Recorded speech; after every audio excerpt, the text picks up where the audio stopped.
So, kamusta po mga ka-Streetwise? Ako po si Takero Miyamoto at welcome po sa aking munting channel. So, mga kababayan, kahapon pala, no? Kahapon or no isang araw, meron palang parang meeting di avance itong PDP Laban, di ba? Siyempre, tatakbong mga senador, itong mga buwakan ng inang mga DDS po na to. So, alam nyo, meron pong sinabi dito si Philip Salvador. Oo. Alam niyo sabi ni Philip Salvador, tinabasahin natin. Yung sabi ni Philip Salvador dito, oh, wala hong bobo dito sa PDP Laban Senatorial Slate.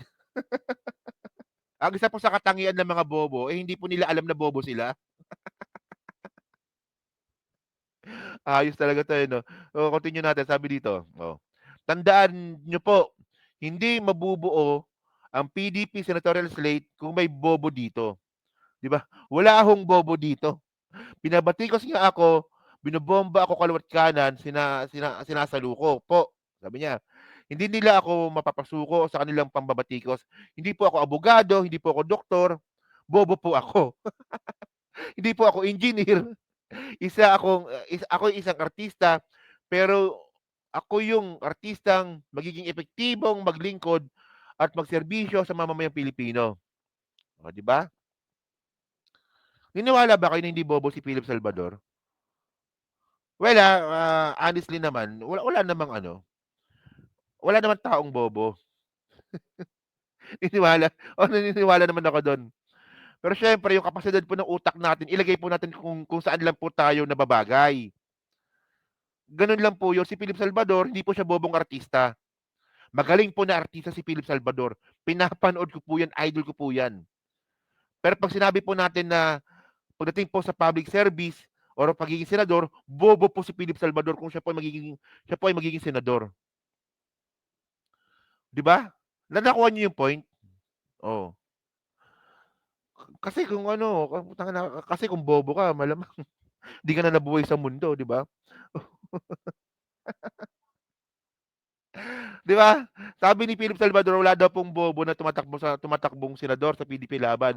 Ang tawag niyo dito, ayan oh, sa kalbo na 'yan, bobo po 'yan eh.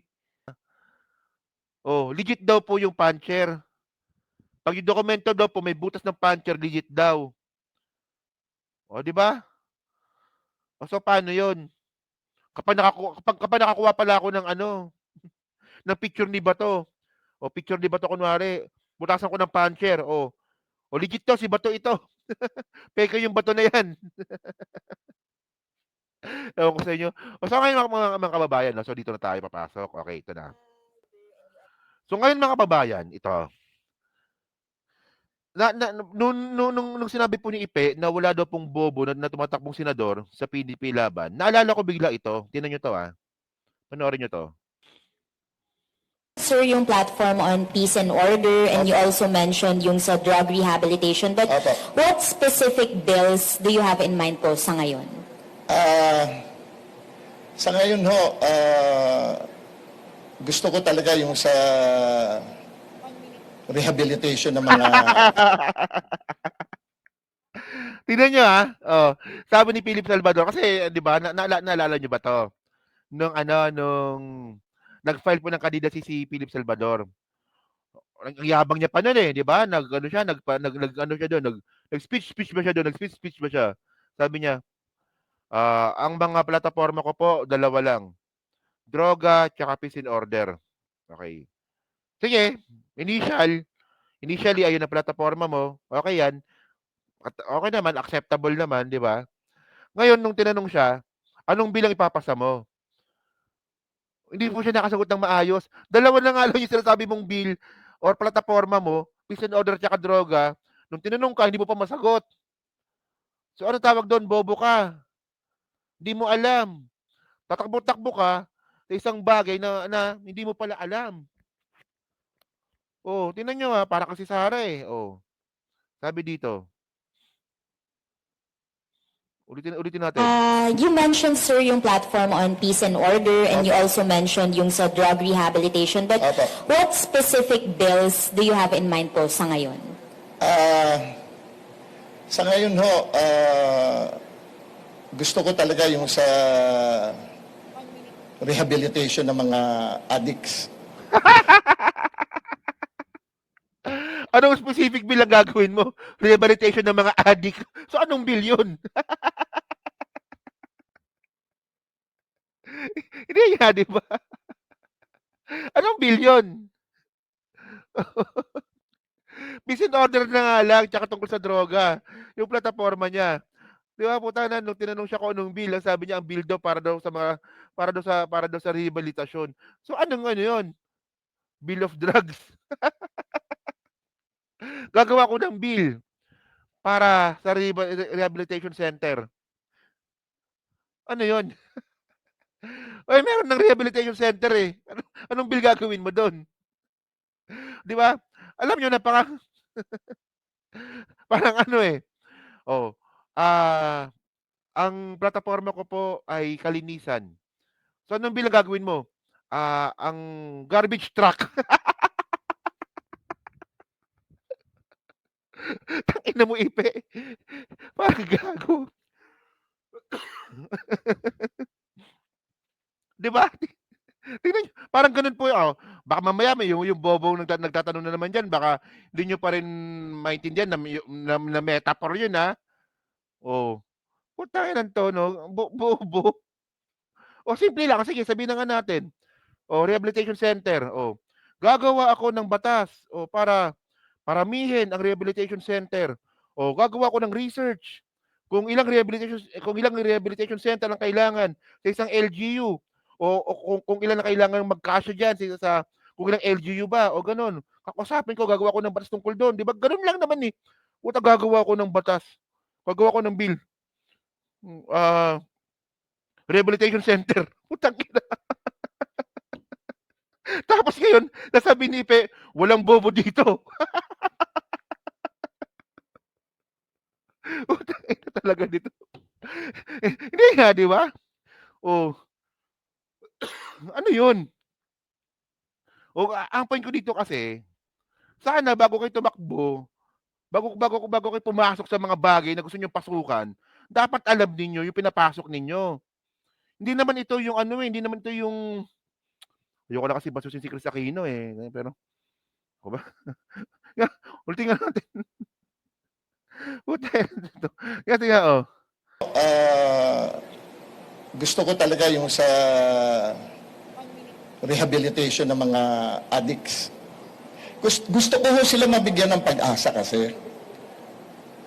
Kagaya ng sinabi ko, paulit-ulit ko sinasabi, may nagmamahal din mga pamilya yan. Bigyan natin sila ng pagkakataon. Pag hindi pa sila tumino doon sa anong yan, paano na yung bill na gagawin mo for them? Anong bill nga yun? Rehabilitation. Tingnan nyo, di ba? Hindi niya nga masagot ng maayos eh. Una kong bill dito, rehabilitation center. Walang bobo dito. Gagawa ko ng bill. Kawawa naman, ano naman, mababali wala naman yung bill na ginawa ko. Rehabilitation center. Okay. So ngayon mga ka-streetwise, no? So ano bang gusto kong sabihin dito? Isa po sa mga pinaka-plataforma po talaga ng mga bobong mga DDS na to is yung droga daw po. So ang tanong dito, gaano ba kadami ang addict sa Pilipinas? Ito article ito, kailan ba sinulat ito? October 2023. O, sabi dito socio-demographic profiles and determinants of relapse risk among people with substance use disorder in the Philippines, a survey in community and residential care setting. Okay. So sabi dito, mga kabayan, ayan 2015 ito 2015. Ito yung nahanap kong reference eh. So sabi dito, a survey conducted by the Philippine Commission on Dangerous Drugs, di ba? 2015 estimated that there are approximately 1.8 million people with substance use disorder. Oh. Di ba mga kababayan? Ilan po ang drug dependent sa Pilipinas na gumagamit po ng droga? 1.8 million. Oh, diyan po sa 1.8 million na yan mga kababayan, ano ba dapat gawin diyan? O magpatokhang o iparehab. Hindi kayo dyan ngayon sa nanonood ngayon. Ano ang dapat gawin dito? Di ba 2015 ito panahon ni ano to, transition na to. Di ba malapit na pong mapalitan dito si Pinoy. Hindi ko na po magiging presidente nito, mga ilang buwan na lang.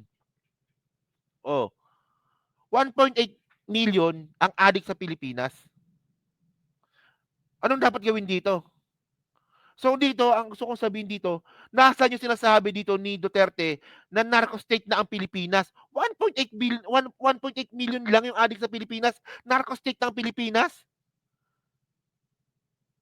Kaya nga ako naniniwala ako dyan, no, dyan sa tukhang na ginawa ni Duterte yan, ang pinaka rason kung ba't niya ginawa yan, hindi naman para sa hindi po para sa droga.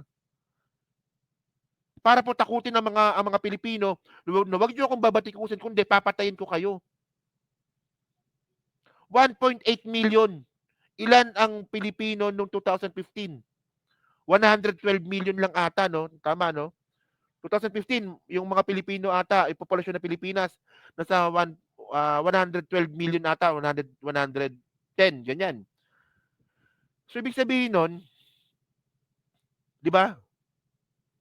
Wala pang 2%. Wala pang 2% ng Pilipino ang adik.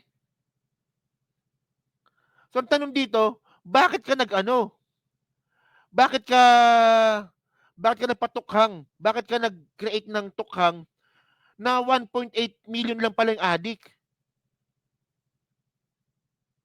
Oh, Al Perez, nagpepestahan yung video ni Takero. Hindi nga po pumapatol sa aso.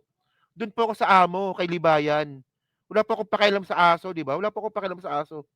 Kahit na pagpiesta niya 24 hours yung mga video ko, wala po akong pakialam sa kanya. Oo. Doon po ako sa abogado na amo niya. O, di ba? Ang ingay naman ng motor na yun.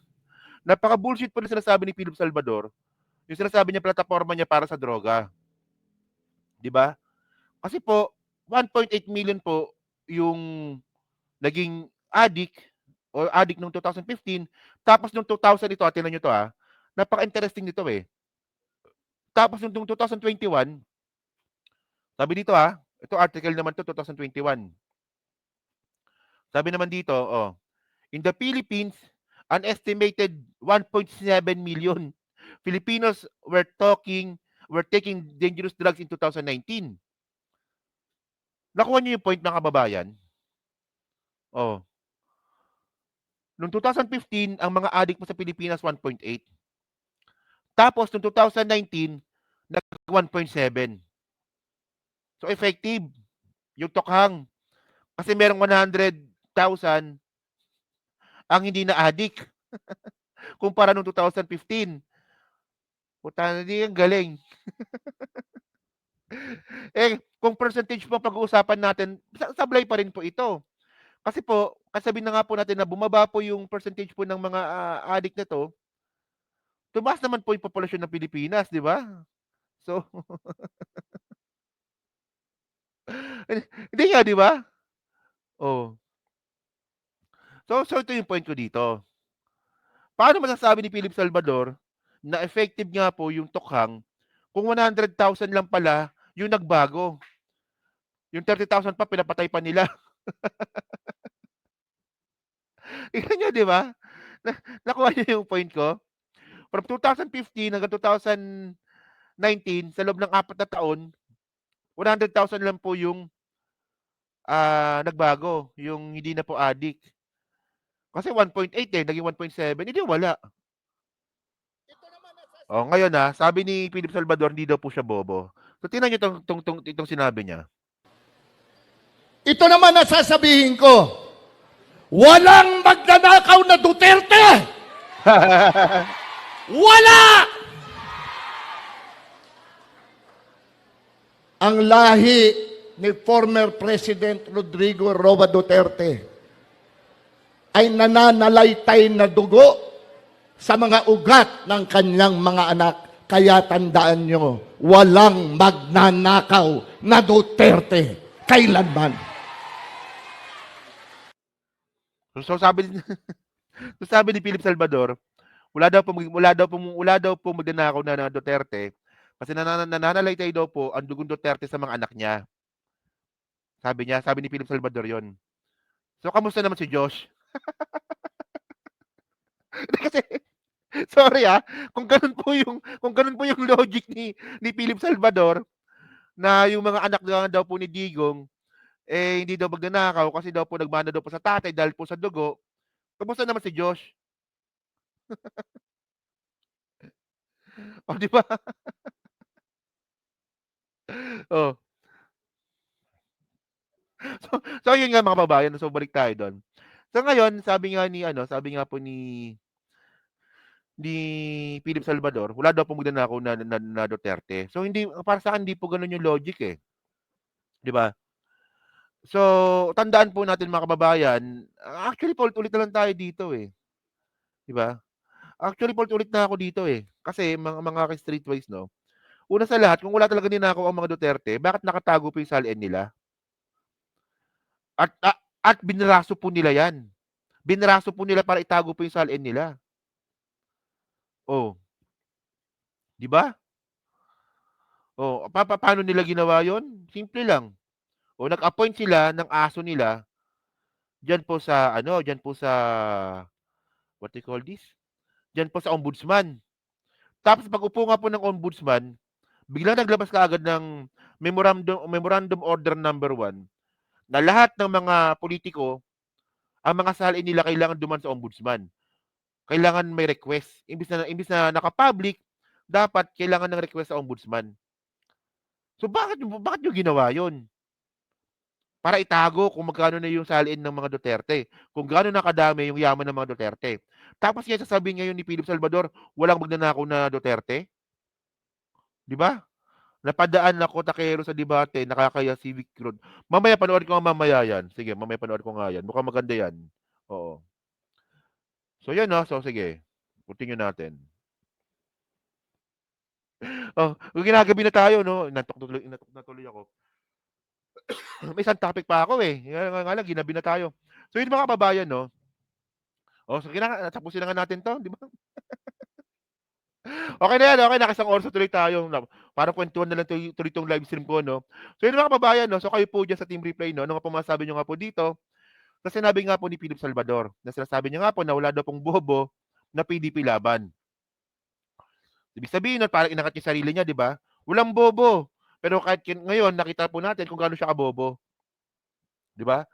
So yun lang, so pa-comment lang po sa baba, binabasa ko pong lahat yan, nandiyan po sa Team Replay siyempre, pa-like, pa-subscribe, at hindi naman kalabisan, pa-share na rin po ng video po na 'to.